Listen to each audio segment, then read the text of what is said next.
Okay, so welcome back. This is video number 6, and this is what we call the consumption boost. So we talked briefly about different ways to increase the consumption rate, but how can we increase it further? Now, before we can understand that, we need to talk about a big problem. All right, so one of the reasons that people stop in the middle of a course is that they are overwhelmed. Now, we talked briefly about this in the previous videos, but this is a big problem. People get anxiety. People get, stressed out when they get in the middle course and they think, oh, this is so much information. I'm getting information overload. They start to second guess themselves and they start to have paralysis analysis. They ask all these questions, which then prevents them from actually moving forward.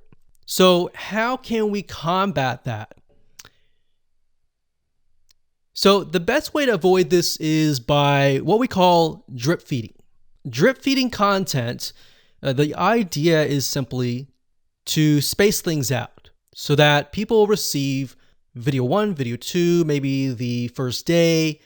Maybe they have to do a to-do list before they actually go to video number 3.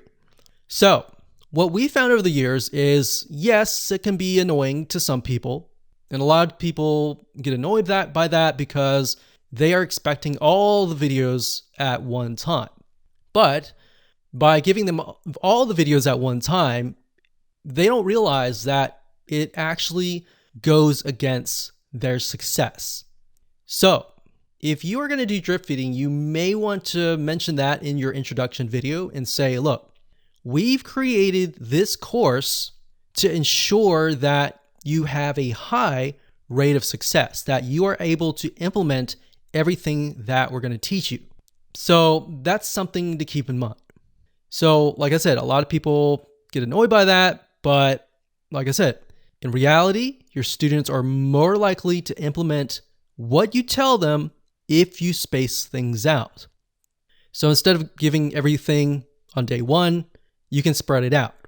Now, the nice thing about LearnDash and other WordPress plugins is a lot of them enable you to drip feed. That's a very standard option these days. Now, you really need to weigh things out. Is that something you really need? Because if your course is very simple, maybe you don't need that. But if it's highly technical, a lot of times you will need that. So that's just something to bear in mind. Knowing your audience is key. So if your audience, let's say, for example, is a lot of newbies, you want to make sure that you space things out.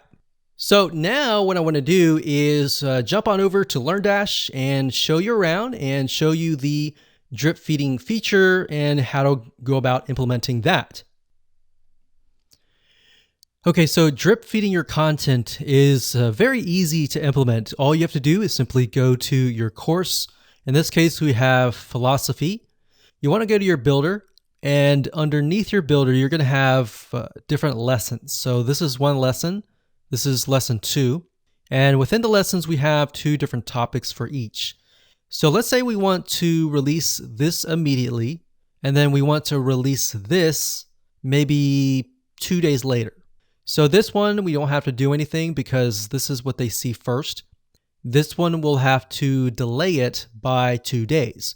To do that, it's really easy to do. You just click edit like that. And what that will do is it'll go into that particular lesson. And we want to go to settings. And if we scroll all the way down to the bottom, it's going to say lesson release schedule. So this is the drip feed option. You can either have the lesson be made available immediately. So by default, they're all going to be made available immediately.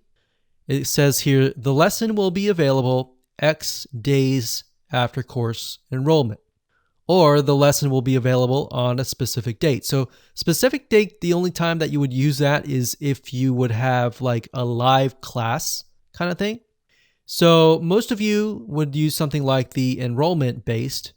So if we want to delay it by 2 days, you would simply enter 2 days like so, and that's it. So when you're done, you simply click update here And that's it. So that's what you're going to want to do if you take a look at the map per se. So we got videos 1, 2, 3, 4. Let's say that the individual videos are topics that are in 2 different lessons. So videos 1 and 2 are in lesson number 1, and 3 and 4 are in lesson number 2. So what we can do there is, looking at the map, we see what we need to do, and we simply implement that. So if we have like a third lesson, you would simply go to that lesson like we did here and simply click on enroll based and do it 2 days later. So let's say we have 3 different lessons. So one is immediately, the second one is 2 days later, and the third one, let's do 4 days later, because you need to start it after the course enrollment. So that's just something to keep in mind as you implement the drip feed system. And that's it. That's all you have to do.